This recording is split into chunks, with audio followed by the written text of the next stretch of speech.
اول شيء واحنا كادارات انديه، وانا كنت رئيس نادي النصر في الفتره السابقه، كان ما يهمنا انه احنا كيف نبني النادي، يهمنا كيف نحصل بطولات. وكثير من الانديه وادارات الانديه نفس الفكره عندها، حتى تخلف ديون بمئات الالاف وقد تصل الى المليون ريال عماني.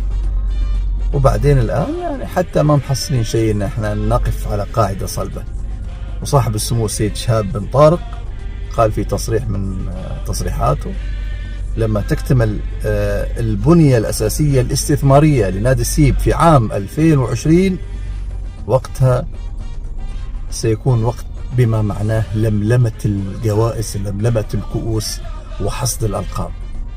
فهذا اللي نشوفه حاليا. فتحية لصاحب السمو السيد شهاب بن طارق، وتحية لنادي السيب.